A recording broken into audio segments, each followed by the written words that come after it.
Bienvenidos todas y todos al sexto episodio de la tercera temporada de Economentes Podcast. Mi nombre es Ángel Toscano, yo soy estudiante de Sociología en la FES Acatlán y coordinador editorial de la plataforma Economentes. A lo largo de toda esta temporada hemos estado haciendo un recorrido por el pensamiento económico. En nuestro episodio anterior les hablamos acerca de la macroeconomía, la función del dinero, el pleno empleo, la tasa de interés del Banco Central y también de las contribuciones de Keynes a la economía. Hoy seguiremos hablando acerca de la macroeconomía en sus aspectos neoclásicos. Para esta segunda parte de la macroeconomía moderna nos acompañan nuestros amigos Gerardo Galindo, Raquel Aponte, Adriana Cortés y Said Bernal. Ellos son estudiantes de Economía en la Facultad de Economía y están listos para conversar con ustedes. Chicos, bienvenidos nuevamente. Hola, les habla Gerardo y le mando un saludo a todos los que nos escuchan. Hola, ¿qué tal? Soy Raquel y estoy muy contenta que nos acompañen nuevamente. Hola, yo soy Adriana y también estoy muy contenta de estar grabando este episodio para ustedes. Hola, soy Ricardo y estoy feliz de poder estar con ustedes hablando sobre la síntesis neoclásica. Chicos, pues es un gusto tenerlos aquí nuevamente como todos estos episodios de la temporada y pues vamos un poco ya avanzados con la teoría económica y bueno, pues como ya les decía, en la primera parte de este podcast les hablamos de la aparición de la teoría general del empleo, el interés y el dinero y cómo este se convirtió en la brújula del medio académico macroeconómico, pues se encontraba fuertemente influenciada por la teoría keynesiana. No podemos decir que había un consenso total, sin embargo, estaba claro que se había llegado a un nivel de conocimiento muy alto de la macroeconomía, lo que permitía explicar los factores que determinan el desenvolvimiento del PIB, del desempleo, de la inflación, entre otras variables económicas. En 1958, Phillips publicó su conocido estudio La relación entre el desempleo y la tasa de variación de las tasas de salario monetario en el Reino Unido, 1861-1957, en el que es evidente la relación entre la tasa de variación de los salarios y el nivel de desempleo. Esta publicación logró encontrar lo que algunos economistas llaman la ecuación perdida del sistema keynesiano, dado que ponía de manifiesto la relación del sistema económico real con el sistema monetario. Es importante mencionar que existían grupos de economistas que divergían con los postulados de la política keynesiana, tales como Milton Friedman, por ejemplo, sobre todo en la efectividad de la política monetaria y la política fiscal. En esta época también salió a relucir la curva de Phillips y sus recomendaciones respecto a la política monetaria, en las que se indicaba la influencia de las variables nominales sobre las reales. Es así como en los años 50 se dio un consenso en el análisis económico por medio de la integración de las ideas keynesianas en suma con las teorías económicas de momentos anteriores. A esta época se le conoce como la síntesis neoclásica, que perduró hasta los años 70 y se le conoce como la edad dorada de la macroeconomía. Este momento académico demostró que la economía keynesiana era propia de una situación de desempleo, caracterizada por el supuesto de salarios y precios rígidos. Sin embargo, en realidad se observaba que el nivel de precios varía tanto para arriba como para abajo. La síntesis neoclásica se puede resumir en tres teorías: la teoría de la demanda agregada keynesiana, la teoría del modelo clásico de oferta agregada y la teoría del ajuste de precios, en la que se deja atrás al modelo estático y se incorpora un modelo dinámico. En la síntesis neoclásica se puede analizar la dinámica de la economía tanto cuando se encuentra en equilibrio de pleno empleo como en situaciones de desequilibrio. En este episodio revisaremos algunos autores, las críticas a la teoría keynesiana y el modelo ISLM. Así que bueno, iniciamos con Hicks. ¿Qué nos puedes contar sobre este autor, Gerardo? Así es, Ángel. Uno de los autores más representativos de la síntesis neoclásica es John Hicks. Él nació en Leamington Spa, en Reino Unido, el 8 de abril de 1904. Posteriormente, en 1930, se integró al London School of Economics como profesor temporal, inicialmente como economista laboral y posteriormente, debido a su pasado en las matemáticas, se desarrolló en un análisis más técnico de la economía. En 1935 se trasladó a la Universidad de Cambridge y luego en 1938 desempeñó funciones como profesor de economía en la Universidad de Manchester. Después, en 1946, volvió a la Universidad de Cambridge, donde se quedó durante el resto de su vida profesional. Poco más de un año después de la publicación de la Teoría General de la Ocupación, el Interés y el Dinero, que es la obra por excelencia de Keynes, Hicks publicó un artículo de menos de 20 páginas llamado El señor Keynes y los clásicos, una sugerencia de interpretación. En este artículo, él formaliza las ideas de Keynes y de los clásicos con la finalidad de descubrir cuáles son las cuestiones que se encuentran en el debate entre Keynes y los clásicos. La relevancia de este artículo radica en que desde el punto de vista de la macroeconomía se presenta el famoso modelo ISLM, que es el que moldeará el desarrollo de la macroeconomía durante más de 30 años e incluso hoy es todavía referencia en las aulas. Además, en este artículo Higgs describe la teoría de Keynes como un caso especial o particular aplicable a la economía en un estado de depresión de la ortodoxia marshalliana. Y si se generaliza esta teoría como lo propone Higgs, la teoría de Keynes comienza a parecerse mucho a la de otro economista, que es la de Wiesel. El modelo de Higgs es de la siguiente manera. El equilibrio en el mercado de dinero es igual al cual se plantea en la teoría general, en donde la oferta es exógena y es igual a la suma de las demandas de saldos para transacciones y para especulación. La función de ahorro es, en el sentido clásica, debido a que está en función del ingreso global y también de la tasa de interés. La innovación de Higgs está en la incorporación del ingreso total como argumento de la función de inversión. Entonces tenemos al final que la oferta es exógena y está en función del ingreso total y de la tasa de interés. La inversión es función también del ingreso total y de la tasa de interés. El ahorro también está en función del ingreso como lo sostenía Keynes, sin embargo, se releva un poco la proporción marginal al consumir, ya que recordando que en Keynes el ahorro solo estaba en función del ingreso y también se le dota a la tasa de interés como un factor en el ahorro. Ahora, el carácter sintético que tiene el modelo de Higgs se puede manifestar en tres diferentes niveles. Primero, en la teoría monetaria, en donde se conserva la hipótesis de exogeneidad del dinero y esta es igual a la demanda de saldos para transacciones y para especulación. En la función de ahorro, debido a que se retoma la función clásica. Y en la condición de equilibrio, ya que se expresa a la vez el equilibrio en el mercado de capital de préstamo, ya que recordemos que el ahorro es también función de la tasa de interés, y el equilibrio global. Lo que esto quiere decir es que se retoma fundamentalmente la ley de Say. Estos no son cambios minúsculos, ya que Keynes en su momento se había opuesto fuertemente de la ley de Say. Eso que dices, Gerardo, sobre este autor Higgs, que después vamos a tratar un poco más sobre el modelo que presentaba, está inserto en un debate que hablamos hace 2 episodios sobre Walras y Marshall, sobre el formalismo y el enfoque marshalliano. Por un lado, la economía marshalliana intentó avanzar por una sutil línea entre un enfoque formalista y un enfoque histórico e institucional. Por otro lado, estaba más una economía que apostaba por una estructura matemática seguidora de Walras. A finales de la década de 1930, el programa de investigación formalista ganó y el enfoque marshalliano comenzó a decaer. De los numerosos economistas que participaron en esta formalización, probablemente el más conocido sea Paul Samuelson. Este economista nació en Estados Unidos en 1915 y empezó sus estudios de doctorado en economía en Harvard en 1935 tras adquirir una sólida base matemática en sus estudios universitarios de licenciatura. Antes de seguir, vale la pena mencionar que otra vez volvemos a estos autores anglosajones y eso es muy importante mantenerlo en cuenta sobre cómo se va desarrollando. Regresando a Samuelson, más tarde se convirtió en el primer estadounidense en recibir el Premio Nobel de Economía y fue profesor en el Instituto Tecnológico de Massachusetts.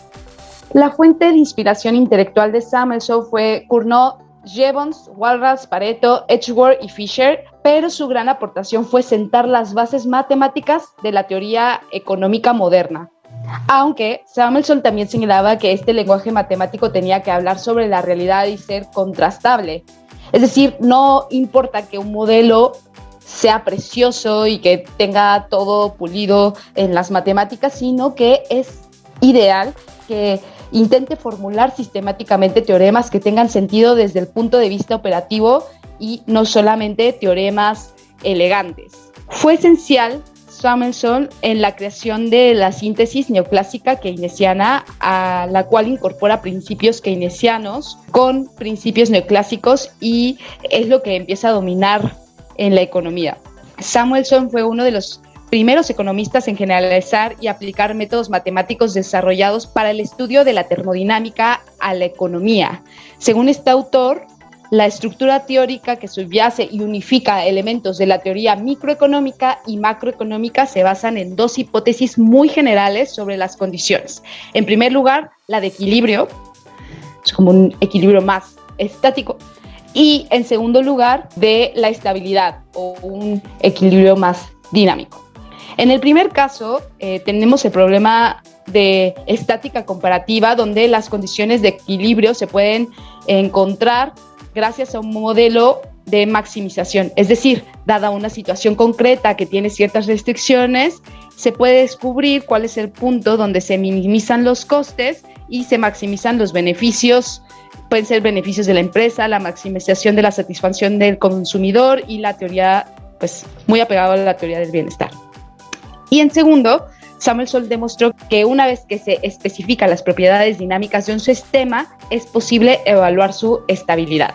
Igual como comentaba mi compañera Adriana, bueno, la característica principal de estos autores es que hacen una síntesis al keynesianismo. Al siguiente autor que tocaremos es Franco Modigliani.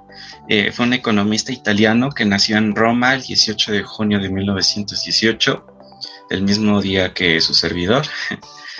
Tiene varios premios en su honor, como el premio del Banco de Suecia en Ciencias Económicas en memoria de Alfred Nobel en 1985.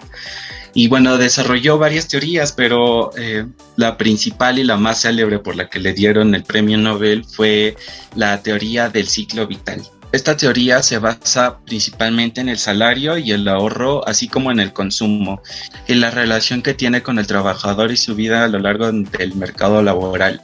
Y bueno, esta teoría menciona que hay una mayor cantidad de ahorro a inicios de la vida, o sea, de cuando una persona comienza a trabajar, se tiende a ahorrar un poco más o no gastar tanto porque pues los ingresos son menores en comparación de una persona que, por ejemplo, ya al final de su vida ya no ahorra tanto porque se supone que debía de haber tenido un ahorro que lo respaldara para poder seguir gastando, y es por eso que este autor dice que las personas ya en edad de jubilación ya no ahorran tanto, sino que comienzan a gastar lo que ya habían ahorrado. En México, esa edad en el que un trabajador llega al pico máximo de los ingresos es alrededor de los 45 años de edad, en donde tienen la mayor cantidad de ingresos que van a experimentar a lo largo de su vida laboral. Por lo tanto, pues esta cantidad va a ir disminuyendo conforme va pasando el tiempo hasta un punto en el que ya tenga el retiro y pues ya se dedique a gastar lo que ya había ahorrado. Igual quiero denotar principalmente que esta síntesis neoclásica es conocida de igual manera en la economía como neokeynesianismo, y es porque estos autores se basan en trabajos de Keynes, como ya había dicho mi compañera Adriana, que le dan sustento, le dan más formalidad a estas ideas que planteaba Keynes. Y este autor se basa principalmente en las ideas de Keynes, del consumo, la renta nacional e igual la hipótesis de la renta permanente. Y bueno, ahondando más en esta teoría, a pesar de que es muy sencilla, es necesario mencionar que los individuos se incentivan a ahorrar más cantidad de sus ingresos en comparación de personas que ya tengan más edad, pues sus ingresos van a ser mayores.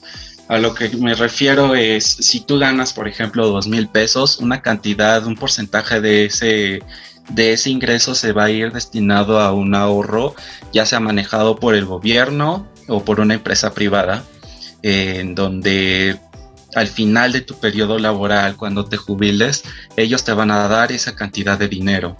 Entonces, la cantidad de dinero que vas a tener disponible es menor a que ya tienes 45 años, que ya ganas, esperemos, 45,000 pesos, donde ese porcentaje va a representar una mínima cantidad de todo lo que has tenido de ingresos.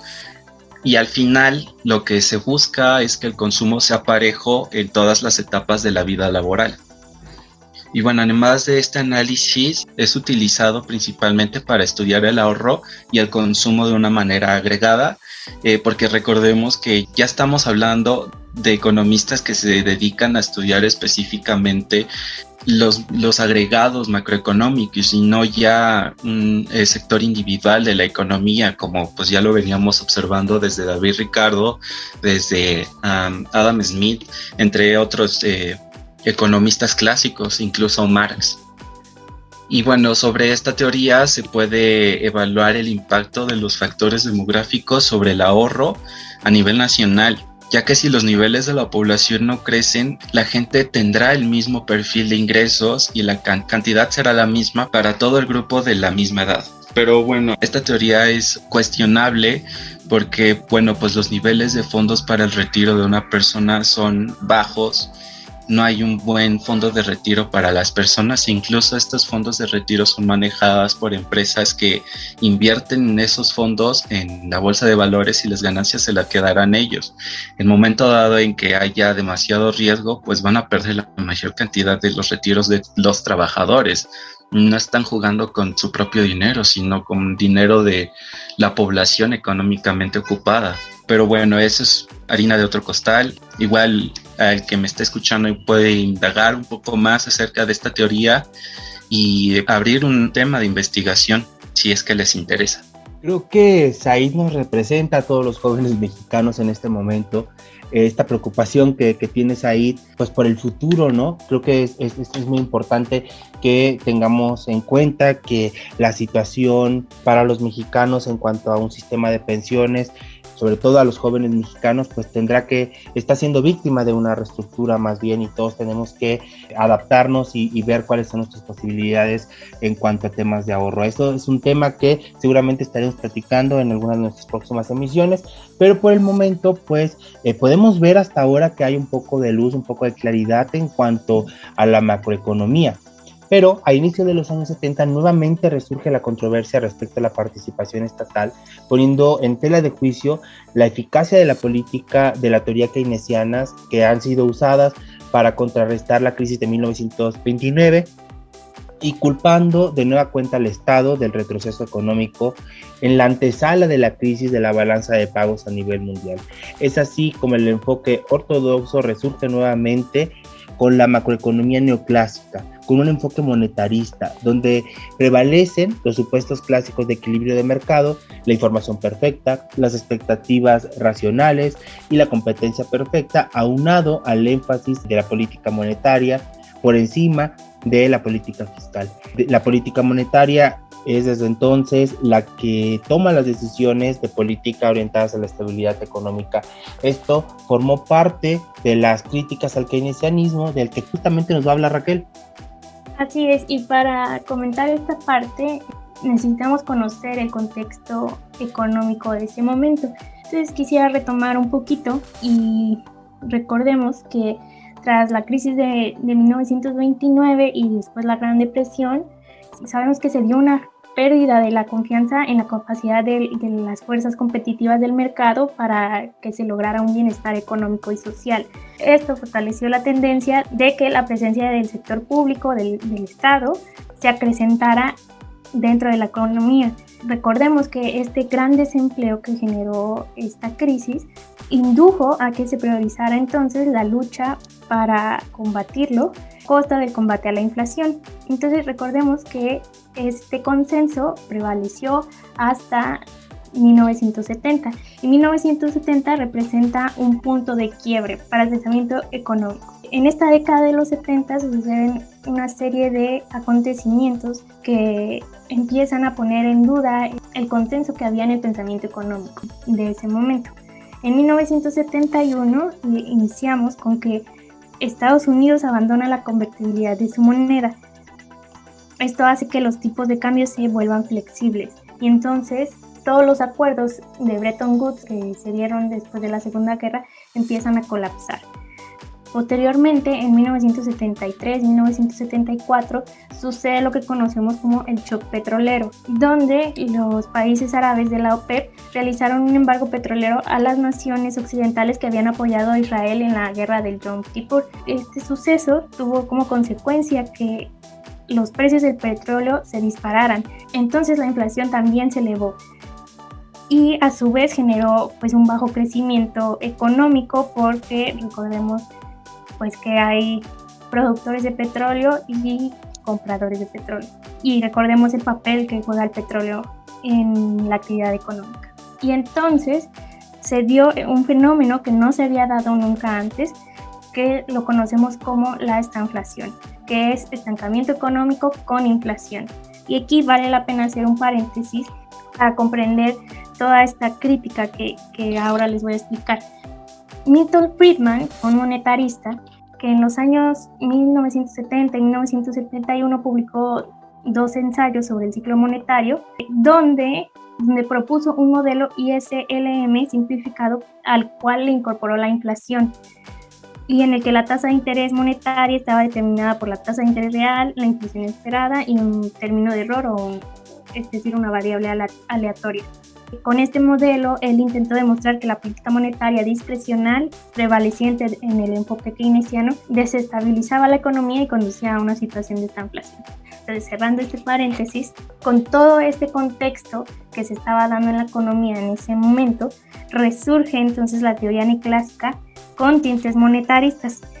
Los autores de esta corriente, precisamente encabezados por Milton Friedman, criticaban que las políticas fiscales expansivas eran las causantes de estas presiones inflacionarias.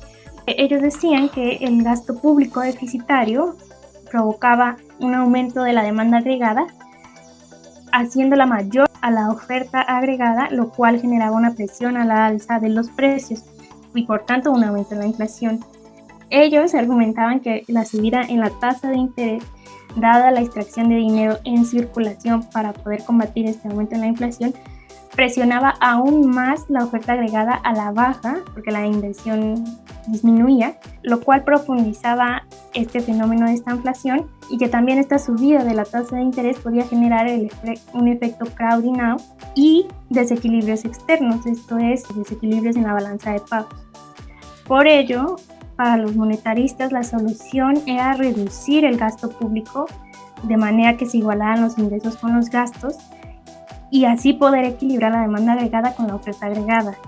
Y esto pues lo podemos entender como un recorte drástico de la intervención estatal. Básicamente la crítica consiste en que los monetaristas argumentaban que este fenómeno de estanflación se había dado con las políticas fiscales expansivas. Sin embargo, pues dado el contexto que les platiqué al principio, pues en realidad sí se dio este fenómeno de estanflación, pero en realidad se dio por otras causas, que fueron el shock petrolero y el abandono de los acuerdos de Bretton Woods.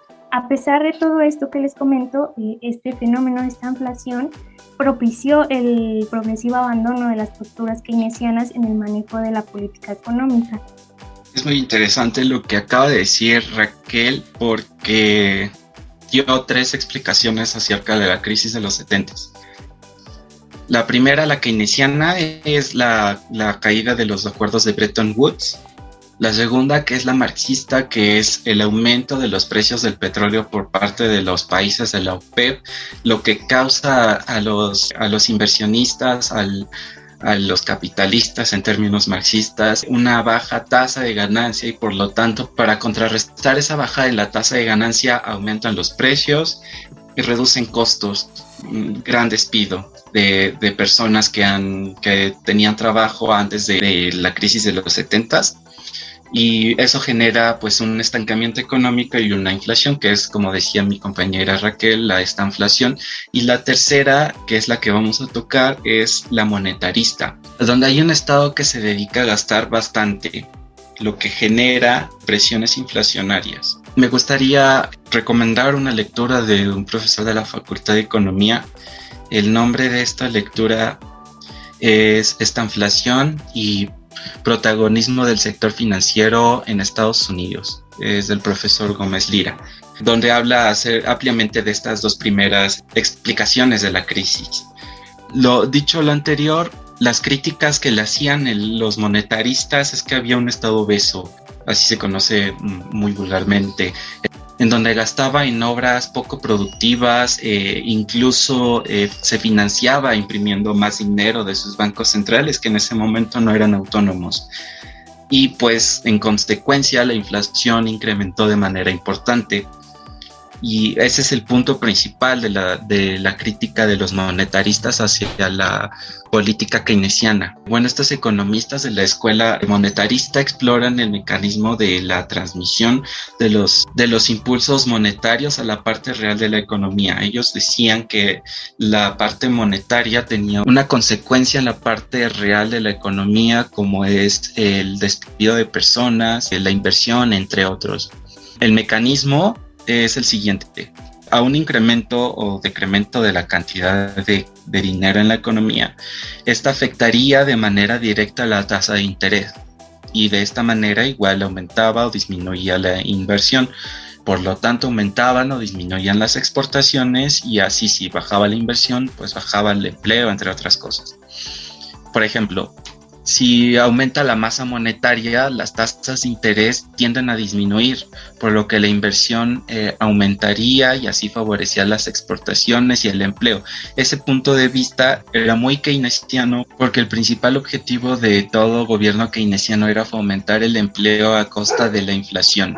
Caso contrario, si la masa monetaria baja, las tasas de interés aumentan, y así bajaría la inversión y por lo tanto las exportaciones, el empleo, entre otras variables. Entonces, para los keynesianos, los efectos de la oferta monetaria sobre la tasa de interés eran débiles, en contraposición de los monetaristas, quienes sostenían que estos efectos de la oferta monetaria sobre la tasa de interés y las demás variables, como la inversión, eran demasiado fuertes. Y bueno, un grupo encabezado por Milton Friedman compartían una posición opuesta a la dominante en ese momento, que era la keynesiana, y enfocaban sus esfuerzos en recuperar la confianza en el funcionamiento del mercado, y así debilitarían las posturas keynesianas. El principal objetivo de los monetaristas no es el aumento del crecimiento económico. El principal objetivo de los monetaristas es el control de la inflación, que era un problema importante para la década de los 70 y que fue un problema importante para la década de los 80. Por lo tanto, si tú controlas la inflación, vas a afectar a las variables reales de la economía. Este grupo de economistas, esta escuela económica, tenían 3 líneas fundamentales. La primera era la rehabilitación de la teoría cuantitativa del dinero, de quien Friedman se encarga bastante bien y lo hace perfecto. Tenemos una infografía en nuestra página de Facebook, nos encuentran como Economentes, Economía para Todos. Igual la pueden encontrar en Instagram y en Twitter. En ambas redes sociales estamos como @Economentes, en donde explica lo que es la teoría cuantitativa de dinero muy grosso modo. El segundo punto era el funcionamiento de los mercados financieros y la relación con la parte real de la economía. Y el tercero, que a mi punto de vista es el más importante, son los problemas de política económica y el debate del rol de la inflación en el manejo de la política económica. Ya había mencionado que la visión de los keynesianos principalmente era aumentar el trabajo, y en ese momento, Ángel igual lo había mencionado en una de sus intervenciones, había una teoría, se llama la curva de Phillips. Es una relación inversa entre el desempleo e inflación, en donde dictaminas que si tu objetivo principal es bajar el desempleo, que era el objetivo principal de cualquier gobierno keynesiano en ese momento, y la inflación iba a aumentar. Y caso contrario, si tu objetivo era bajar la inflación porque tu economía ya está muy sobrecalentada, pues el desempleo aumentaba. Entonces, Milton Friedman lo que hace es agregar las expectativas racionales de cada agente económico a esta teoría. Él decía que había un nivel de desempleo natural, en donde si tu gobierno, estás en la época de los 70s, estás en la época de los 80s, principalmente en los 70s, que es cuando comenzó todo esto, ves que hay una estanflación y hay mucho desempleo, y tu principal objetivo es mantener en unos ciertos niveles el empleo. Lo que haces es fomentar la inflación, gastando más de lo que debes, más de lo que tienes, endeudándote más de lo que tienes para controlar esa variable. Entonces, sí, a corto plazo baja el desempleo, está bien, y tus niveles de inflación, como dicta esta curva, aumentan. Hasta ahí se cumple la teoría, pero lo que se veía es que aún así había grandes periodos de desempleo y la inflación no bajaba, sino que seguía aumentando y aumentando. Entonces Friedman, cuando agrega esta expectativa racional de los agentes económicos, lo que dice es, sí, o sea, en el corto plazo vas a bajar el desempleo y está muy bien, pero en el largo plazo tu curva de desempleo va a tender a irse a la curva de desempleo natural y quedarse en ese punto. Sin embargo, los niveles de inflación se van a quedar en donde estaban, o sea, lo único que vas a hacer es aumentar la inflación, y con el aumento de la inflación por un agregado monetario más laxo, vas a afectar a la parte real de la economía, va a haber más desempleo y va a incrementar tu inflación. Y bueno, la inflación en la época de los 70 se disparó bastante. En México llegamos a más del 150% en el 1987.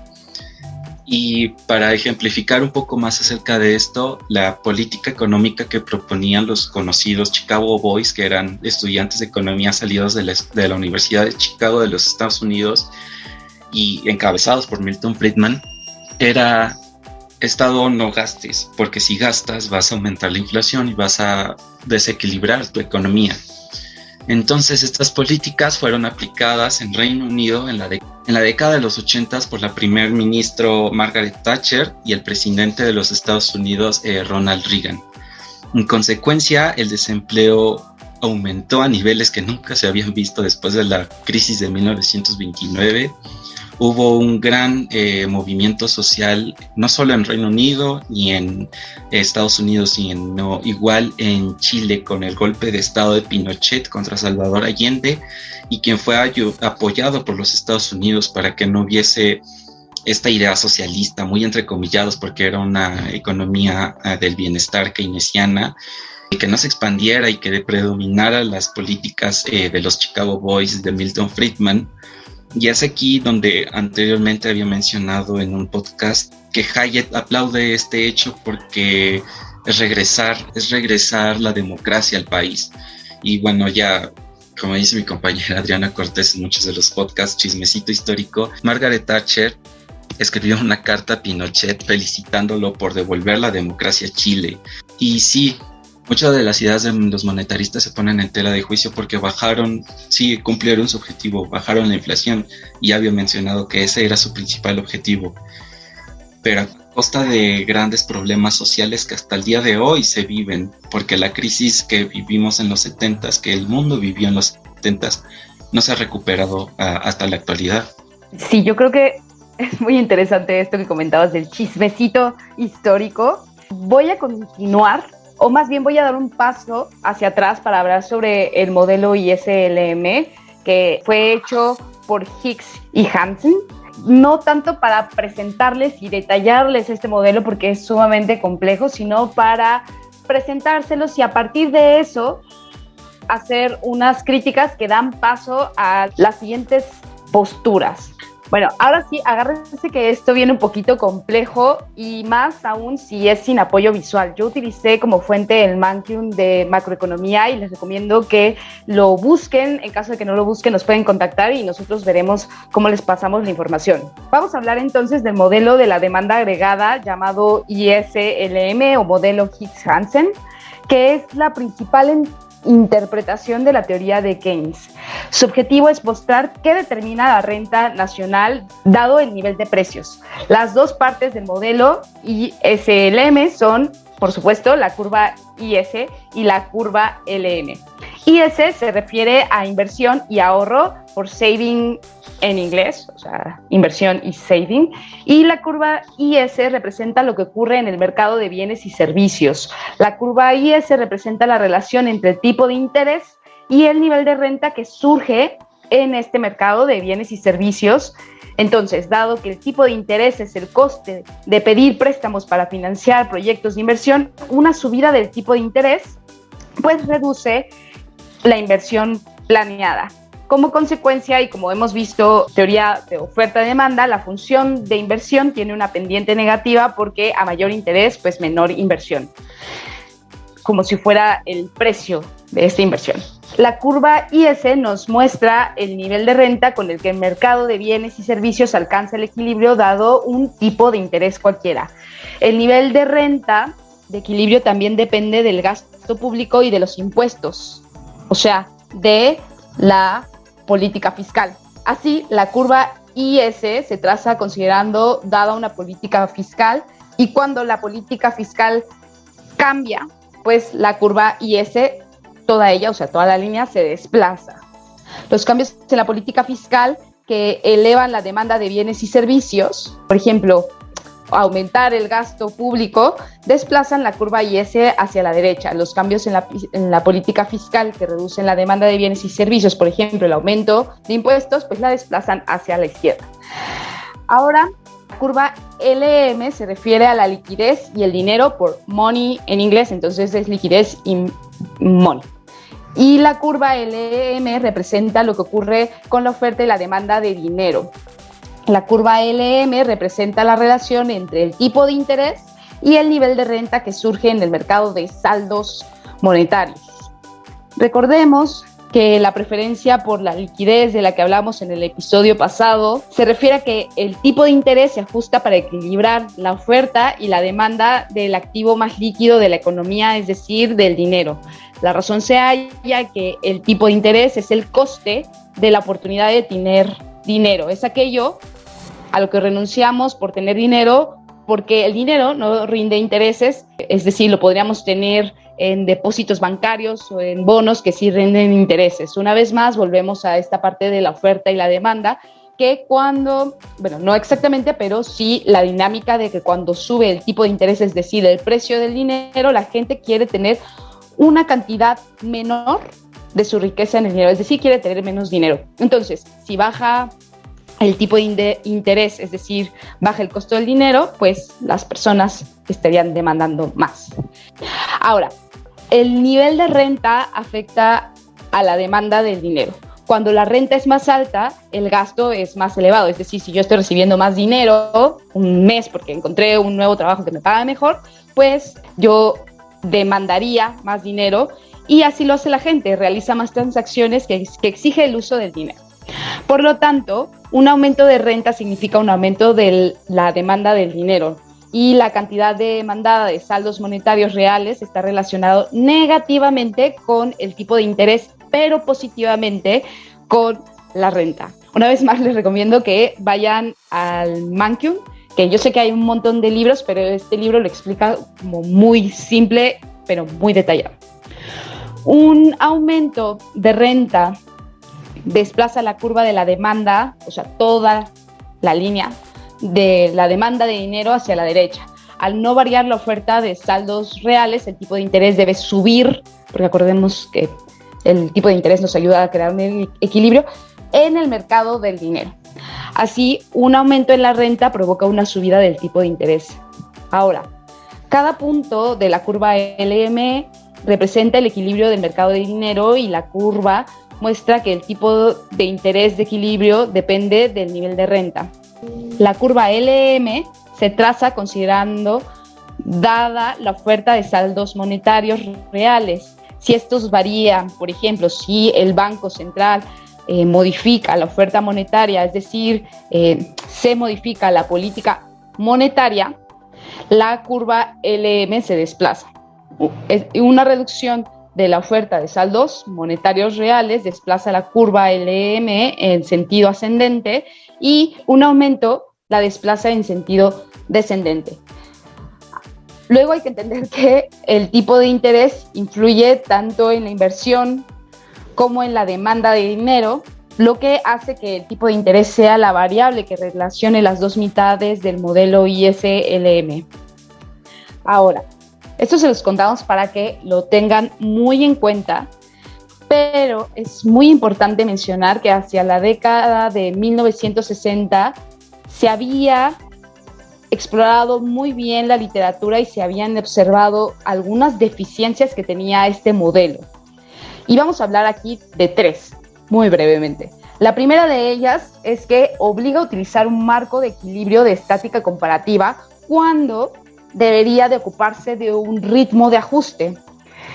O sea, Keynes nos decía que el mecanismo de ajuste de la renta funcionaba pues a diferentes velocidades, pero más deprisa que los mecanismos de ajustes del precio, del tipo de interés. Sin embargo, este análisis de estática comparativa perdía ese aspecto de Keynes, ese aspecto de ver pues, la dinámica. Segundo, en el análisis ISLM, el sector real y nominal tenían que interrelacionarse a través del tipo de interés y no podía ser por otras vías. Eso no satisfacía a los monetaristas, ya que pensaban que el dinero podía afectar a la economía a través de varias vías, pero tampoco satisfacía a muchos keynesianos, ya que apenas esclarecía el problema de la inflación. Entonces se preguntaban, pues, ¿qué más había además del tipo de interés? Y tercero, es que el análisis de la demanda del dinero utilizado para obtener la curva LM no se basaba en un modelo de equilibrio general, es decir, no recogía el verdadero papel del dinero y del sector financiero, sino que parecía implicar que un descenso del nivel de precios podía llevar al equilibrio, cuando en la realidad la mayoría de los economistas pensaban que un descenso del nivel de precios no mejoraba las cosas, sino al contrario, las empeoraba. No obstante, se adoptó este modelo ISLM porque desempeñaba bien su función pedagógica y era un instrumento eficaz, aunque muy rudimentario. Y ante estas críticas es que se da paso a otras propuestas que les van a explicar mis compañeros. Así es, y retomando un poco lo que decían mis compañeros anteriormente, creo que es importante observar cómo se modificó este cuasi consenso keynesiano de los años 50 a un tipo de rechazo mayoritario de esta teoría en los años 70. Es posible que este cambio se le pueda atribuir a las dudas sobre la eficacia de la política que se aplicaban entonces en la regulación global de la economía de mercado, citación de la que ya les había comentado Raquel. Dicha crítica de la macroeconomía keynesiana resultó en que para la mayoría de los macroeconomistas de la segunda mitad del siglo XX, el punto de partida no es la teoría general misma, sino que es la versión propuesta en 1937 por Hicks, que es el modelo ISLM que ya les comentó mi compañera Adriana. Este modelo vino a llenar lo que es percibido como un vacío, aquel de fundamentos microeconómicos en la macroeconomía keynesiana. Entonces, al respecto, existen dos principales caminos que se desarrollaron en la investigación de estos fundamentos. El primero es que se señaló la relación entre el empleo, el salario y la inflación a través de lo que hoy se conoce como la curva de Phillips. Este segundo camino hace referencia a la introducción del equilibrio general walrasiano con la teoría keynesiana. Respecto al primero, desde 1944, Franco Modigliani, que es un economista del cual ya les habló Said, había afirmado que el elemento esencial en la explicación keynesiana del subempleo es la rigidez a la baja del salario. Esto se trata de que el salario nominal, que es el que está expresado en dinero, su baja o su movimiento está obstaculizado por factores institucionales como los sindicatos, como la legislación laboral, entre otros aspectos, y no del salario real, que es aquel que está expresado en bienes. Entonces, nos encontramos históricamente en esta etapa en que la estabilización coyuntural permitida por las políticas keynesianas no habían encontrado o no habían eliminado esta alternancia entre las fases de disminución de la actividad, con desempleo obviamente, y de una expansión rápida, o sea, de la inflación. Mientras los keynesianos insistían en hacer una distinción entre inflación originada por la demanda y una inflación empujada por los costos salariales, pues esta ausencia de una relación entre el empleo, el salario y la inflación en el modelo ISLM pues debilitaba esta teoría para dar una explicación más clara. Entonces es en este contexto que se introduce la curva de Phillips, que es una relación econométrica que iba a proporcionar pues ese eslabón faltante en la teoría keynesiana o no keynesiana. Entonces, esta curva de Phillips fue el resultado en el estudio de Gran Bretaña de 1861 a 1957 por Phillips. Entonces, él concluye que la tasa de variación de los salarios nominales se puede explicar por el nivel de desempleo y la tasa de variación del mismo. Él recomienda que si la demanda se mantiene a un nivel estable que asegure el nivel de los salarios, el nivel de desempleo tendría que corresponder alrededor de un 5 o 5.5%. La unión de los resultados de Phillips en la teoría keynesiana se realizó por ahí de los 60 por algunos de los representantes más prestigiosos de la síntesis neoclásica, que son Paul Samuelson y Robert Solow, en donde, privilegiando la influencia del nivel de desempleo, ellos completaron el modelo ISLM con esta relación entre la tasa de desempleo como porcentaje de la población activa con la tasa de crecimiento anual del salario nominal. Esto lo que quiere decir es que toda alza del salario nominal que no sea compensada por un aumento de la productividad del trabajo se va a traducir en inflación. Entonces, esto sería por el lado de la curva de Phillips. Ahora, por el otro lado de la teoría del equilibrio general o la introducción de la teoría del equilibrio general walrasiano, primero vamos a recordar que en Keynes el desempleo tiene un carácter involuntario, o bueno, es este concepto del desempleo involuntario que introduce Keynes, y no es consecuencia de que los salarios sean excesivamente elevados, sino que se puede considerar como un desempleo coyuntural, dependiente de las fases del ciclo económico. Por este motivo, el desempleo keynesiano tiene su origen en una demanda agregada insuficiente que hace que al salario que esté vigente en dicho momento, el empresario estará dispuesto en realidad a contratar más trabajadores, pero no lo hace porque no tiene demanda.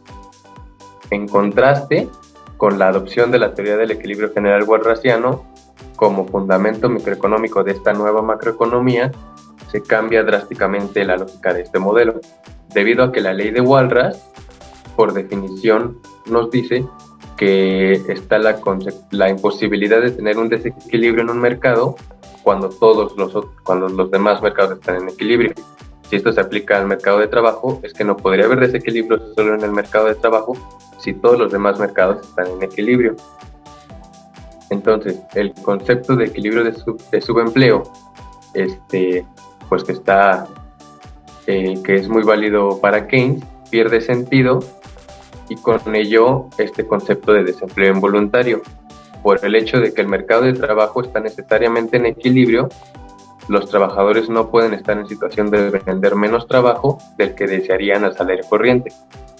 Esto tiene consecuencias enormes en la concepción de la macroeconomía, debido a que en el estricto sentido del equilibrio walrasiano, la economía está en equilibrio y no puede haber desempleo permanente, debido a que todo desempleo está provocado por un choque exógeno que se reabsorbe a través de este ajuste de los precios, o bien que esa economía que no está en equilibrio walrasiano por razones exógenas, como restricciones institucionales o cualquier otro motivo, el desempleo permanente es posible, pero su eliminación pasa necesariamente por una mayor flexibilidad de los mercados y no por un aumento de la demanda global, como lo dice el keynesianismo. Entonces, aquí esta macroeconomía microfundamentada pues rompe totalmente con este postulado hecho por el keynesianismo. Bien, y ahora vamos a pasar a hablar sobre otro elemento clave de esta nueva macroeconomía neoclásica, que son las expectativas racionales, y que va con esta microfundamentación de la que ya nos hablaba Gerardo. Este término de expectativas racionales apareció por primera vez dentro del análisis macroeconómico a mediados de la década de los 70. Esta hipótesis en realidad fue propuesta por John Mood en los 60. Él planteó el método endógeno de determinación de las variables esperadas, también conocido como método racional, en el que sugería realizar los pronósticos de las variables económicas en el futuro utilizando la información obtenida por pronósticos realizados por los expertos, haciendo pleno uso de su conocimiento de la disciplina, tal como sucede, por ejemplo, en la meteorología. Mood sostenía entonces que en la construcción de modelos era razonable suponer que las expectativas constituyen predicciones informadas sobre los futuros sucesos o futuros acontecimientos y que éstas serían totalmente coherentes con la teoría económica relevante.